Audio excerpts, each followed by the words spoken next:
Joe Biden's comments this week about his working relationship with some of the most vicious segregationists in American government over the past century have drawn a lot of condemnation this week, but they've also drawn quite a bit of support with people defending him.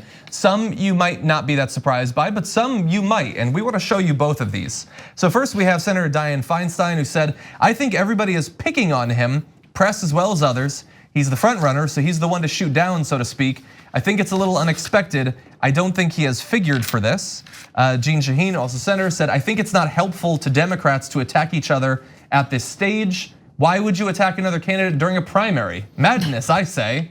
Well, okay, I'm gonna jump in already. So I remember Feinstein and Shaheen getting so mad when everybody was criticizing Bernie Sanders. Oh right, they didn't do that at all. In that alternative reality. Yeah, isn't that interesting? Bernie Sanders has been attacked from day one through today, every single day, 10 times a day. Feinstein didn't give a damn, never spoke up about it. They don't care about their so-called colleagues. You know that Bernie Sanders is technically in Democratic leadership in the Senate, okay? And that's their leader. And they're like, they don't give a damn. They're like, Bernie Sanders, of course you just spit on him daily. Someone attacked Biden. How could you criticize our beloved establishment buddy, Joe Biden? So somebody's gotta stop this. You gotta put an end to this. What is this craziness? I mean, the fact that they cannot see that hypocrisy is amazing. And whenever you point it out, they get doubly mad. They're like, oh, yeah, there you guys go again, pointing out things that are true, right? So you tell me how this is any different, because and this is they tweaked Biden on comments he made. There wasn't like 28 articles every single day, and Hickenlooper said that Bernie Sanders' ideas were like Stalin. None of the Senate Democrats said a goddamn thing about that. Nobody said, hey, Hickenlooper, what are you doing? Bernie's in second place. He could obviously be the nominee, let alone the fact that he's our colleague. You're calling him Stalin, you monster? Right. Yeah, really good not a word, not a word. Those Senate Democrats, they don't believe in unity. They don't believe in colleagues. All they care about is protecting their own ass. So I'm not interested in them saying, don't you dare criticize our beloved Joe Biden. No deal. Yeah, I agree on that, because the reality is, yes, if there is dissension among the Democrats, could it help Trump because then he, can like pick on them in a different way? Yeah, maybe, and that's some of their points. But the reality is, yes, they did not step up for Bernie Sanders, and they don't have to have agreed with him. They can consider him not to be part of their establishment sort of like views, which is kind of true. But at the same time, they could have been less, less hypocritical. So I agree. There is a hypocrisy there, there's a tone deafness, and there's this desire to continue to push sort of the establishment side of the Democratic agenda. And now one of the reasons for it is to be able to potentially fight Trump further. I think you can trump Trump by actually focusing on the more progressive side of the party, if that is what voters are going to do, and not try to swing it because they like a particular view of one of their candidates versus in general supporting their candidates and the people that vote for them. A little bit more defense coming his way. Senator Doug Jones said the real point of Biden's comments was that, quote, when you're sitting next to a Senate colleague, especially someone who was at the time was in his own party, you've got to work together, you've got to figure out and find some common ground. To which I would respond, have you read the comments from Eastland? They're viciously violent racist stuff, worse than you probably are imagining if you haven't actually seen it. You can add a little bit of criticism to your comments, and also you cannot pretend, as Doug Jones is here, that Joe Biden just exists floating free with no context whatsoever on the issue of segregation. When you look at his positions on busing and topics like that, he is not clean in this area as well. And so him choosing to bring up the specter of segregationist past is certainly worthy of criticism, considering how light the criticism was for him on his own positions on segregation. We do have one other defender, though, that you might not have expected. There's a few tweets where effectively the argument is sort of similar, with Tulsi Gabbard saying, adding Elizabeth Warren and Kamala Harris saying, Joe Biden did not celebrate or coddle segregationists. His critics have unfairly misrepresented his important message to score cheap political points. I agree with that's Clyburn and Joe Biden. In order for Congress and the president to get things done for the American people, there needs to be civility in Washington and in the country. The ability to work with those who we disagree, even those who hold some views which we abhor. In order for Congress to work for the American people, we need to find common ground with each other. That is not possible without civility. We don't need another president who is going to continue to divide our country. We need a president who will unite us. United we stand, divided we fall.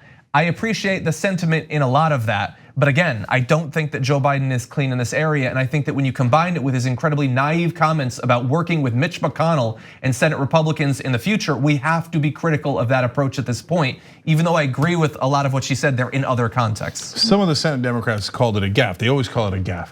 It's not a gaffe. That's what Joe Biden believes, that you go work with the opposite side. And so here, Tulsi Gabbard is saying something that seems benign. Well, hey, listen, we got to work with the other side and we need civility, etc. But it's from a bygone era. By the way, even in that bygone era, it was a bad idea working with terrible segregationists. If you were getting those segregationists to vote for the Civil Rights Act and the Voting Rights Act, great, no problem, right? But if you're going to their side, not a good idea. And in this case, Tulsi, how are you gonna get, if you're president, how are you gonna get Mitch McConnell to agree with any of your policies? He disagrees with at least 90% of your policies. The only way you're gonna get McConnell to go work with you is either you're gonna defeat him and get him out of the way, or you're gonna have to go to him because he's not gonna come to you. And so that is disappointing that it is unrealistic view of politics to think that Tulsi Gabbard or any Democrat or Joe Biden can go, hey Mitch, let's grab a beer like in the old days. Let's just talk this through. And then maybe we'll get Medicare for all. It's never going to happen. So, but a couple of other things. So Trump, it'll give him fodder for 2020. Trump's got plenty of fodder. Don't worry about that. And so, by the way, when Trump was running in the Republican race, there were 17 candidates, if you remember last time around, right? And did the Republicans say don't attack Trump because it'll give the Democrats fodder? No, they all attacked Trump, and he won anyway, and it made him stronger, and he wound up winning the general election. All of this is total nonsense. And then Tom Carper, senator also from Delaware, obviously backing Joe Biden, said that Joe Biden has done more to advance the cause of civil rights in a lifetime than all other candidates combined. Not true, not remotely true. So Joe Biden has a mixed record on civil rights. He opposed busing where you would bring black kids into white neighborhoods. He still opposes it today, says it was a bad idea and he hasn't changed his mind on it. The crime bill was terrible for civil rights. He's done some good things for civil rights. So it's not just all bad, it's genuinely mixed. On the other hand, Bernie Sanders has a stellar record on civil rights, including being part of the civil rights movement at the time, including marching with King, including chaining himself to African Americans when he was not a politician, saying if you're gonna arrest them, you have to arrest me with you, including doing housing discrimination stings when he was a student. So no, Biden does not have a better record, first of all, than Booker and Kamala Harris, who are African Americans combined. That's preposterous. I know that his record goes back further, I understand that. And he just flat out, on Bernie Sanders alone, does not have a better record, period. That's a fact. But hey, the media, I don't know, Bernie, black people love Biden, I'm saying it, so that's it. But what is it based on? It's based on the fact that Obama picked him, not on his civil rights record. Do the actual fact checking. And the reality is Sanders is better on that. And finally, look at the arrogance of Feinstein when she said, as John quoted earlier, I think it's a little unexpected. I don't think he had figured for this. Because he's a politician, not right. You're the front runner. There's a 24-person field, and you think, well, I didn't expect that they would attack me. I'm the establishment. How dare you attack me? And Feinstein backs that up like, oh my, this is unexpected. It's unacceptable.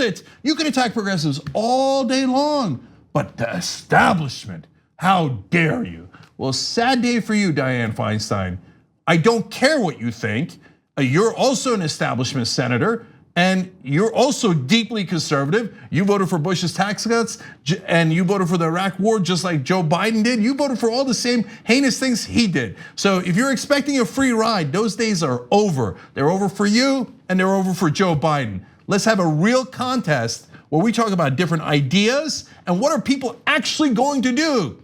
Elizabeth Warren and Bernie Sanders, and to be fair, Marianne Williamson and Mike Gravel as well. Those 4 presidential candidates have signed a progressive economic pledge saying, we will fight for these things. Medicare for all, Green New Deal, constitutional amendment to get money out of politics, higher wages, etc. Biden goes, I'm not signing anything. And I hate we went to it and told a bunch of rich donors, if you elect me, nothing will change.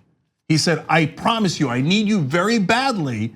I'm gonna make sure that nothing changes. Said no fundamental change. So look, your choices are clear, but if you expect us to lie down and say, oh yeah, we should put up someone just like Hillary Clinton against Donald Trump, that promises no change, no deal, because I'm not gonna lose to Donald Trump. We're not gonna make those same mistakes again. And if you say, hey, why don't you just heal and have another establishment guy do nothing for 4 years as president? No effing deal, okay? So if Biden is gonna say that he's the candidate of the status quo, we're gonna come for him. The TYT Plus app is now available on iOS and Android. Download to get more TYT content at tyt.com/app.